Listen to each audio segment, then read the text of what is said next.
Pastor and author Bill Hull said, discipleship isn't just one of the things the church does. It is what the church does. The truth is, although the fellowship that you can get at church can be great, people don't need the church to have fellowship with other people, right? Although the quality of the Sunday morning experience at a church can be great, people don't need the church to be entertained.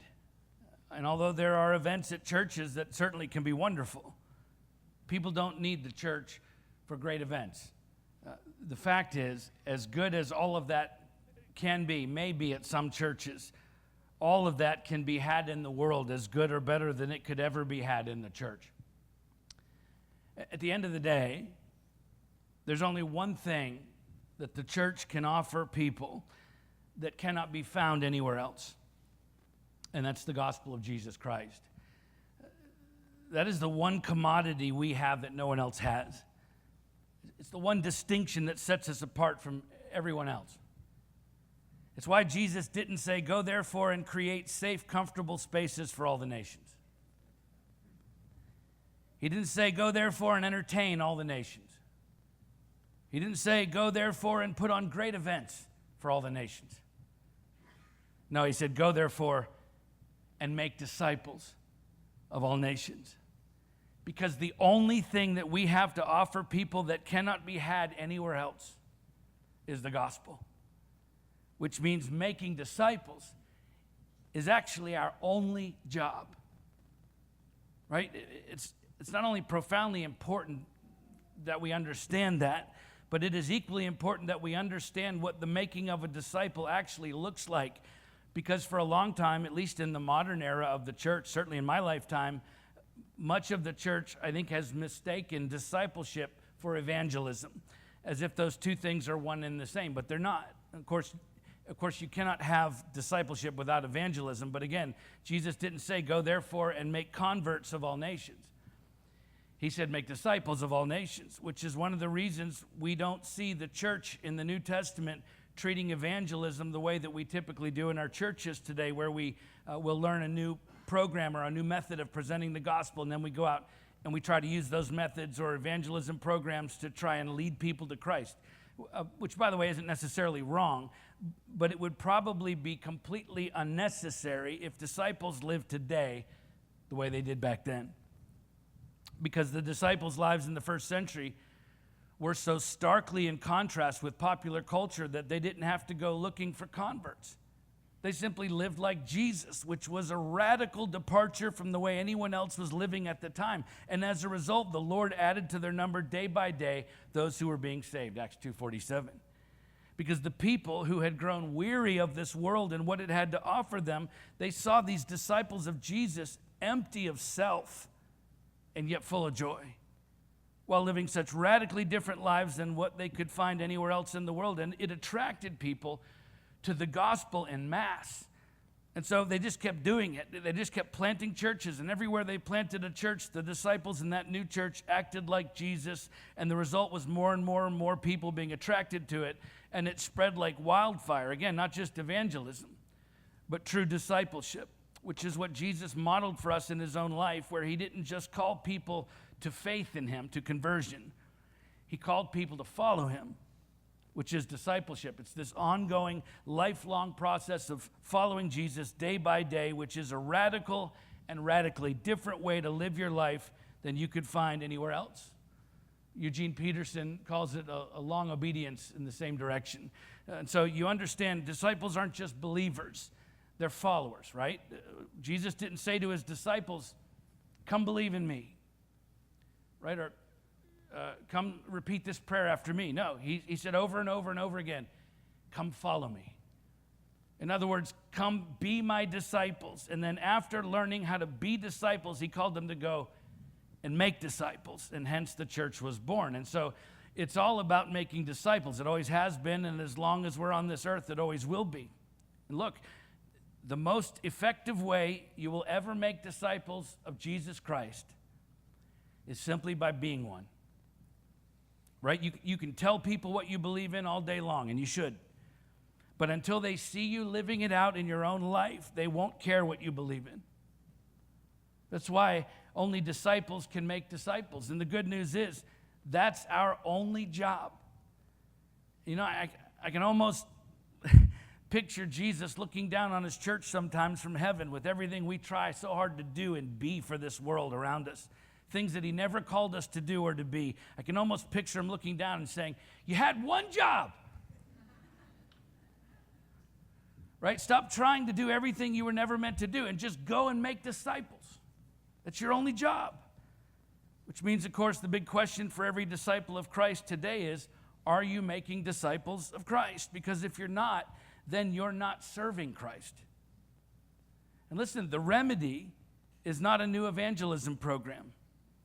It's not you having to try and become something you're not, which is a big part of the problem with Christians not making disciples, because we think making disciples means doing something awkward or unnatural, and so we avoid it, but that's not what it is at all.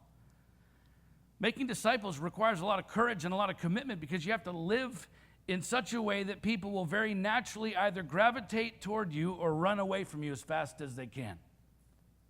But it's not about some kind of awkward or unnatural presentation to a stranger. It's about living your life in such a radically Christ-like way that when people who are around you, people you're in relationship with, come and ask you, why are you the way that you are? Which they will. Then you simply tell them the truth about who Jesus is and what he's done for you. It's as simple as that, and it's actually a very natural part of living a Christ-like life, because it's nothing more than an extension of who you already are as a follower of Christ. And then when people respond favorably to that gospel, when you tell them about Jesus, well, then discipleship continues. But listen, that's not where it begins, okay? The making of a disciple begins the moment you begin living like Jesus in front of other people, right? Jesus was discipling those 12 men who followed him long before they ever even fully understood who he was. Long before he ever asked them if they knew who he was, and certainly before they put all their faith and trust in him. They were following him before that. Well, it's the same with us today. If we want to make disciples of Christ, then we have to model the life of Christ in front of them first, as we'll see in our story today as we continue working our way through 1 Samuel, where David, who is the forerunner and foreshadowing of the Christ, even as he's being hunted by King Saul, David begins making disciples, as we'll see, among the most unlikely people, and yet they ultimately go on to become leaders in the kingdom of Israel as they follow David and the life that he models for them long before they even fully understood what it is they're following. So let's pick the story up where we left off last time and see what we can learn from David about making disciples. 1 Samuel chapter 22. We'll begin with the first two verses. 1 Samuel 22, verses 1 and 2. David departed from there and escaped to the cave of Adullam. And when his brothers and all his father's house heard it, they went down there to him. And everyone who was in distress and everyone who was in debt and everyone who was bitter in soul gathered to him, and he became commander over them. And there were with him about 400 men. So if you were here last week or watching online, then you know that David has been running for his life from King Saul, who's actively pursuing David, bent on killing him in order to prevent David from becoming king, even though Saul knows good and well that God has chosen and anointed David for that very purpose. And up to this point, David has been alone, other than a brief stop in Nob, the city where the priests and their families lived, in order to get some provisions for himself. And so after lying to Ahimelech, the priest, saying that he's on this clandestine mission for the king and that he needs food and a weapon, David is given some bread and a sword. We'll come back to that. And he moves on with haste as Saul is hot on his trail, which brings us up to speed on the story today as David departs from Nob and escapes to the cave of Adullam. Adullam was in Judah, halfway between Gath and Bethlehem, and it was a Canaanite city in the time of the patriarchs, which we see back in Genesis 38:1, but was later captured by Joshua during the conquest through Canaan, and it was known for this hill that was both fortified and full of deep caves, which provided natural shelter. In fact, the name Adullam in the ancient Hebrew literally means refuge. And not only did David's family follow him there, which we'll talk about next, but also hundreds of people who were in distress and everyone who was in debt and everyone who was bitter in soul gathered to him. So these are the outcasts and malcontents who lived on the ragged edge of society that were flocking to David, a fugitive in the harsh frontier lands of Israel. And out of that raw, unrefined, and unwanted element of society, David discipled and trained one of the most formidable fighting armies this world has ever known. It was a band of brothers who became known as David's mighty men, who would do anything for him, according to 2 Samuel 23. And if you consider David's plight, a man disgraced by the king and in imminent danger, right? He couldn't go to his house. He couldn't go to his wife. He couldn't go to the palace. He couldn't go to his family. He couldn't go to Samuel. He couldn't go to Jonathan. The only place he could go to was a cave to hide like an animal with one sword and a few loaves of bread. This is a man who can barely provide for himself at this point, let alone hundreds of needy people. And yet here they are flocking to David in droves because they recognized that what David had to offer them was infinitely better than what this world had to offer them. And because David accepted people no one else would, he was able to disciple them in ways no one else could, which is the first step in learning to make disciples. You have to be willing to accept the people God sends to you, whether they fit into your preferred demographic or not. Right? I'm certain David would much rather have had hundreds of well-fed, well-trained, well-armed, well-equipped warriors with really positive attitudes. But that's not who he got. No, instead, God sent him the rejects of society, the anxiety-laden, financially irresponsible, discontented, ill-equipped, and untrained outcasts with a really terrible outlook on life. Gee, thanks, God. But David accepted them, and because he was willing to do life with these people who were nothing like him, because he accepted them as they were, they paid very close attention to this man that Samuel described as a man after God's own heart, a man who modeled for them what life looks like when you follow God, even through all of his own mistakes. And the results couldn't have been more dramatic, more profound, as they were ultimately transformed into the leaders of the kingdom, all because David was willing to look past their rough exterior, their rotten attitudes, and their lack of resources, and see the potential that God had put inside of them. And listen, if you want to be a disciple who makes disciples, then you have to be willing to accept the people God sends to you, the people who are nothing like you, the people who don't have what you have, or know what you know, or act like you act, or think like you think, or vote like you vote, or live like you live. They may be rough, unrefined, ill-equipped, untrained in how good Christians are supposed to act. But listen, as long as you're looking for the perfect disciple, you're never going to make one. Yet I promise you, the moment you open your heart and your mind to the possibility of discipling whoever God happens to send your way, you will never have to go knocking on doors to try out a new evangelism program in your church ever again, because God will just keep sending you people until you can't handle anymore. He sent David 400 of them. You see, the problem is we've tried to make discipleship a program instead of making it our way of life. And when we make discipleship a program, then we are choosing who it is we prefer to disciple as we see fit, instead of simply accepting the people God sends to us as he sees fit. And I'm telling you, if you'll begin to view your entire life in the context of discipleship, so the job you have, the neighborhood you live in, the people you hang around with, the ongoing interactions you have with the same people day in and day out, if you'll begin to view all of that in the context of discipleship, or at least the possibility of discipleship, which again simply begins with modeling the life of Christ in front of them. Once people realize it's not a gimmick, that that's who you really are, they will start to ask you questions about their life and about your life. They will. And in the beginning, they're testing the waters to see whether or not you're going to accept them. And sure enough, the moment you resist engaging in those kinds of conversations with them, they're gone.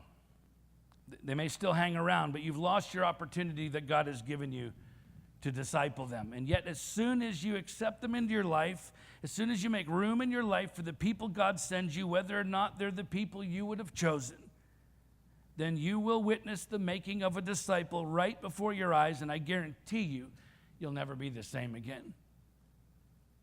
Bill Hult said, God has not promised to bless our good motives, dreams, and innovation. He's promised to bless his plan. The plan is that disciples make other disciples. Everything else is a sideshow.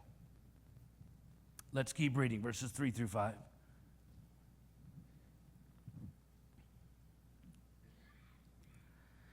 And David went from there to Mizpah of Moab, and he said to the king of Moab, "Please let my father and my mother stay with you till I know what God will do for me."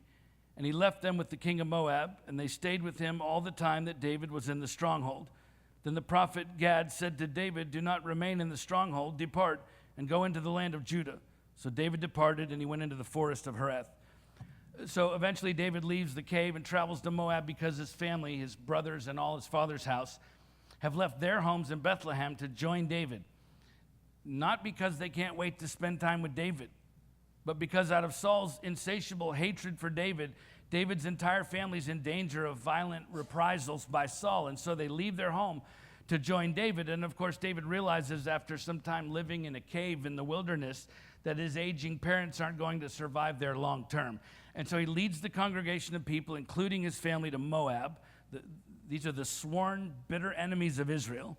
First of all, because it's an enemy stronghold that would offer a lot of protection from Saul. And secondly, because David's great-grandmother is Ruth, a Moabite. So David actually has kin in Moab. And so he leads the people there, which in and of itself must have been a very difficult journey, especially for David's parents, involving a descent of about 3,000 feet to the Dead Sea, followed by a similar ascent back up to the plateau of Moab. So it's a hard journey to be sure. Yet once they get to Mizpah and Moab, the fortified city of the king of Moab, Mizpah means watchtower, they're accepted by the king, who agrees to look after David's parents, because as far as the king is concerned, any enemy of Saul is a friend of Moab.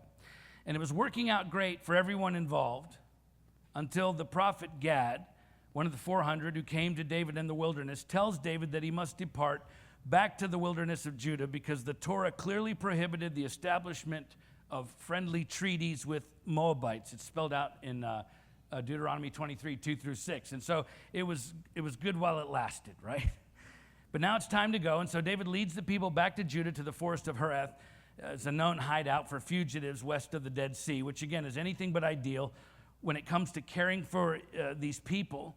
His own parents in particular, right? The stronghold at Mizpah was safe, well supplied, well defended.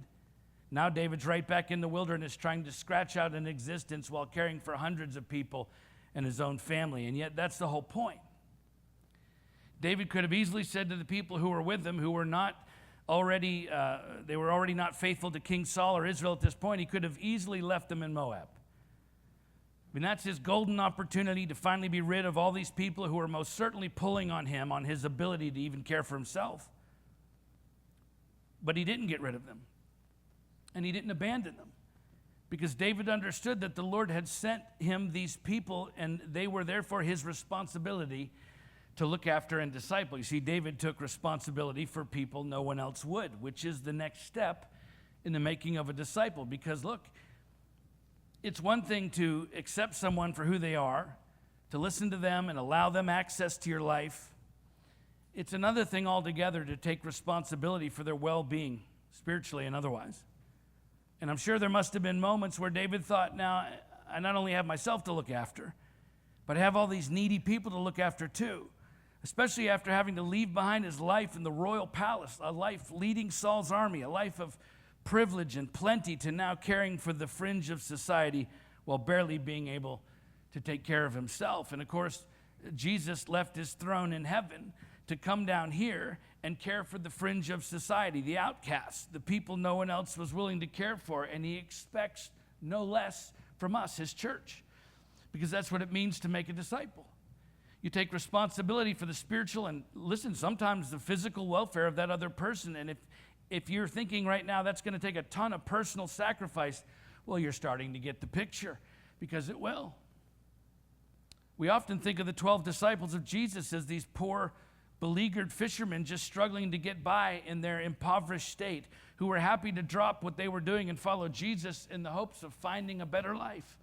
When actually, many of them were quite well off businessmen running lucrative family businesses, which is attested to in part by the fact that they had hired servants working for them, as we see in the Gospels when Jesus calls them to follow him.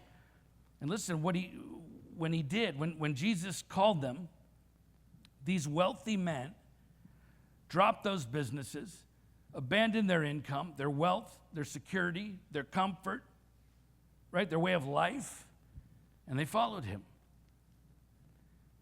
Now just put yourself in their sandals for a minute. Think about your job, your business, your home, your lifestyle, your way of life. If Jesus called you to leave it all behind in order to go and make disciples, would you do it? And by the way, it's not about being poor. Okay, he calls wealthy people to make disciples too. The point is there's a personal cost associated with making disciples because you're not just telling people about Jesus, you're showing them who he is in the way you live, in the way you live your life from one day to the next, in the context of your relationship with them, which is a tremendous responsibility with eternal implications. But that's what David did. That's what Moses did. That's what Paul did. That's what Peter did. And that's what Jesus did. And before you say, well, that's not my calling, well, you're right. It's not your calling. It's his calling on your life. He's called every single one of us to go out into the world and make disciples, which means if you're not actively making disciples of Jesus Christ in your life, then you're not answering his call on your life. I think many of us lose sight of that at times. We have a tendency to talk about my calling, right, a lot. Like people are constantly asking me the question, what's my calling, or how do I discover my calling in my life? Well, it's not your calling that you need to discover. It's his. And it happens to be the same for every one of us. It's to go and make disciples, which is a profound responsibility. And so look, whatever you end up doing in your life, if it doesn't involve making disciples, then without question, you have missed the calling on your life. Because we're all called to make disciples of Jesus Christ. And so what people are actually looking for when they say they're trying to discover their calling is not the calling itself, but the way that calling is carried out in their lives. Because you can be a preacher or a doctor or an electrician or a wildly successful business owner or a parent or a student or an artist or one of many other things and very effectively make disciples of Jesus Christ. You can. Because the calling is exactly the same. How that calling is realized in your life, well, that part is different for everyone. And so the moment Jesus calls you to follow him, the moment you become a disciple of Christ, that's the moment you've received your life's calling to go and make disciples. How you carry out that calling, well, that part is, of course, unique to you. And so if you're still searching to fulfill the call of Christ in your life because you're not exactly sure how he intends for you to do that, I'm going to tell you something that's going to help you discover that specific path to his calling on your life. It's all served up in 2 words: serving others. It's how David discipled other people and learned how to be a king. It's how Moses learned to lead the people out of Egypt.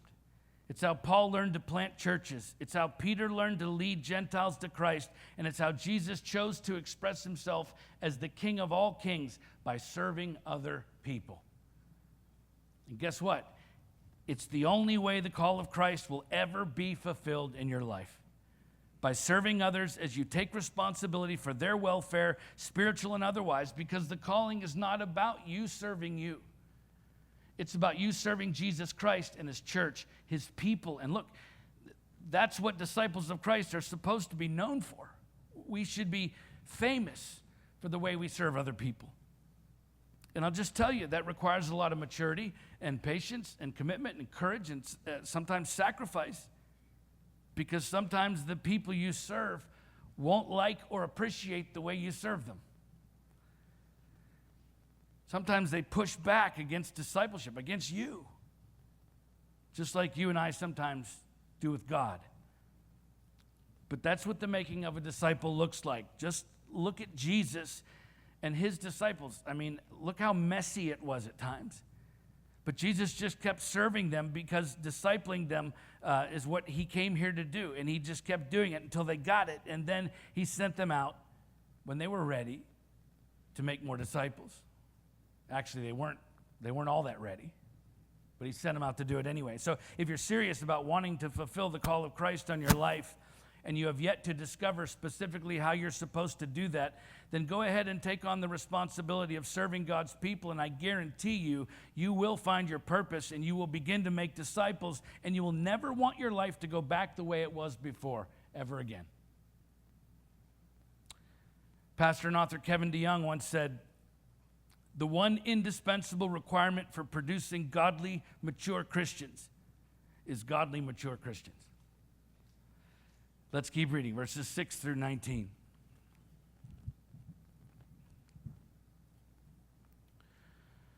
Now Saul heard that David was discovered and the men who were with him. Saul was sitting at Gibeah under the tamarisk tree on the height with his spear in his hand, and all his servants were standing about him. And Saul said to his servants who stood about him, "Hear now, people of Benjamin, will the son of Jesse give every one of you in the fields, every one of you fields and vineyards? Will he make you all commanders of his thousands and commanders of hundreds, that all of you have conspired against me? No one discloses to me when my son makes a covenant with the son of Jesse. None of you is sorry for me or discloses to me that my son has stirred up my servant against me to lie in wait at this day." Then answered Doeg the Edomite, who stood by the servants of Saul, "I saw the son of Jesse coming to Nob, to Ahimelech the son of Ahitub, and he inquired of the Lord for him, and gave him provisions, and gave him the sword of Goliath the Philistine. Then the king sent to summon Ahimelech the priest and the son of Ahitub and all his father's house, the priests who were at Nob, and all of them came to the king. And Saul said, "Hear now, son of Ahitub." And he answered, "Here I am, my lord." And Saul said to him, "Why have you conspired against me, you and the son of Jesse, and that you have given him bread and a sword, and have inquired of God for him, so that he has risen against me to lie in wait as at this day?"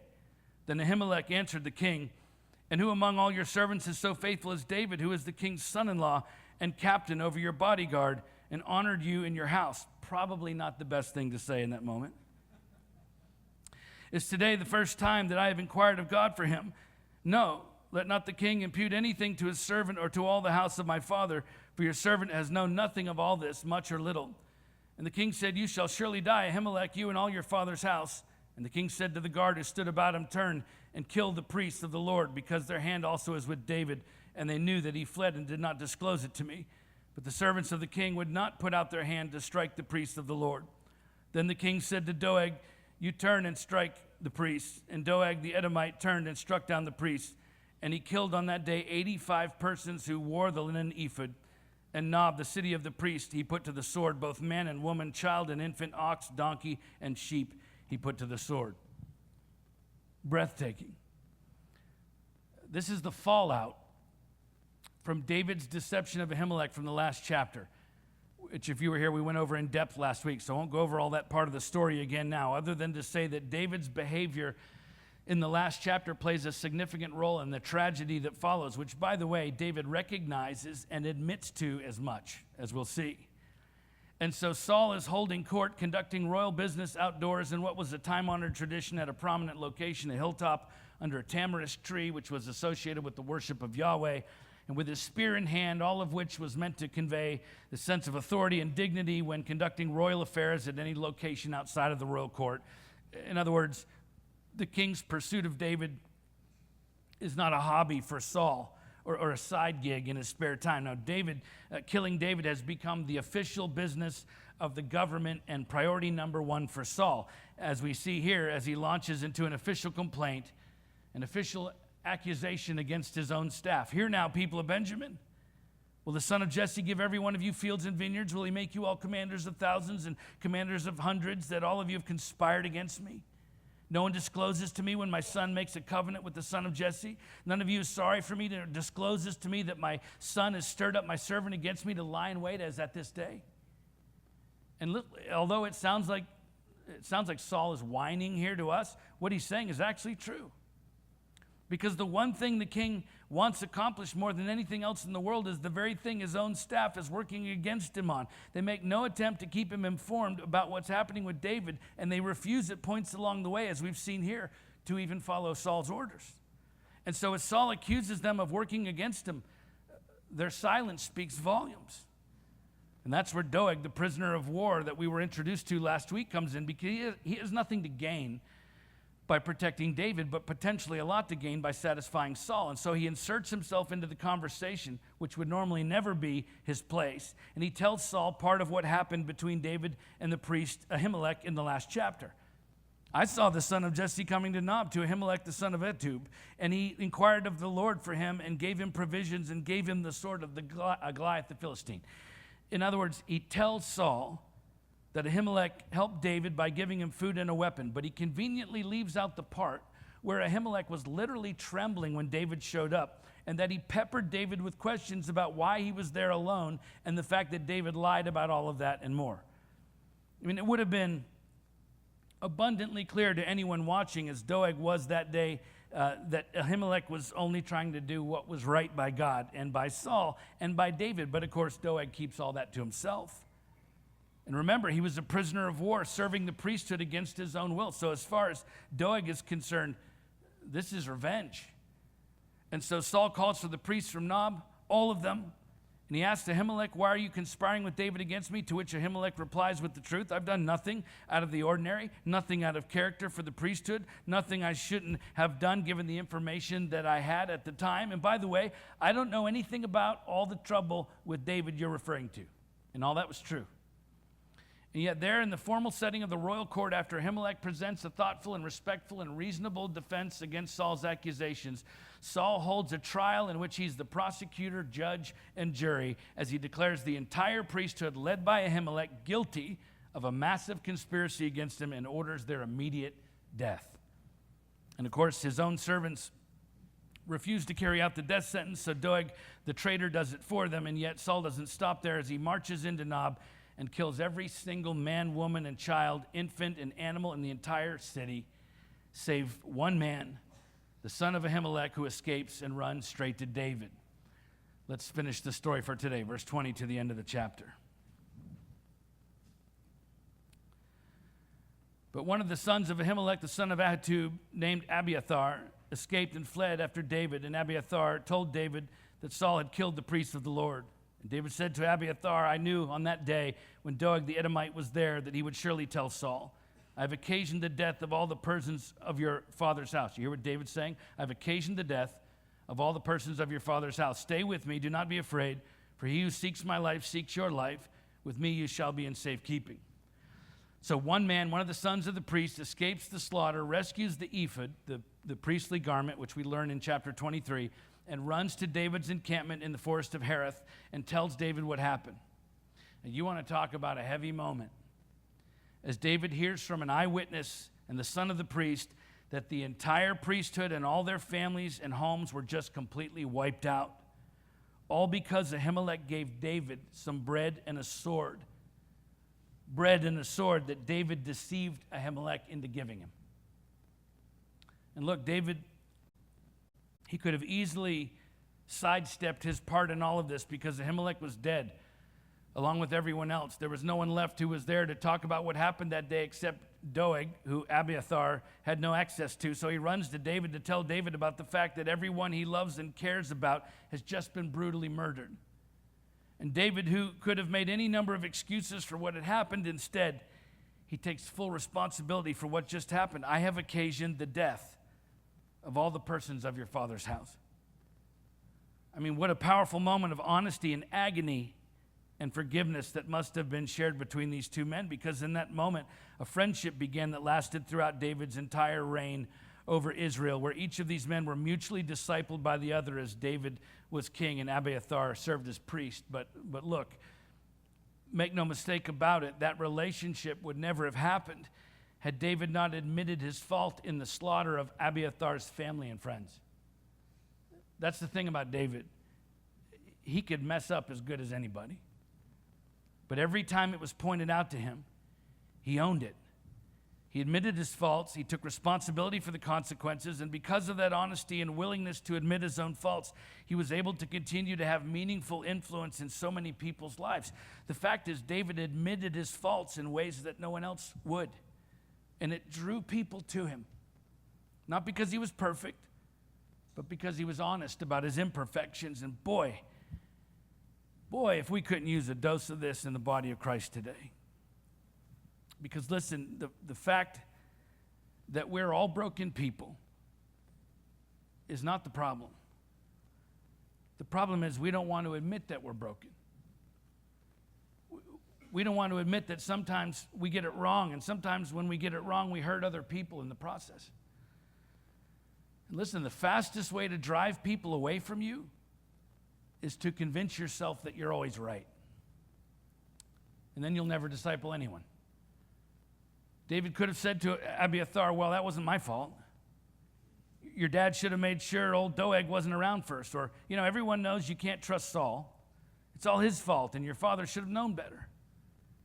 But David owned it instead. He owned up to the worst parts of it, and he didn't stop there, because part of owning up to your own faults is doing something about it.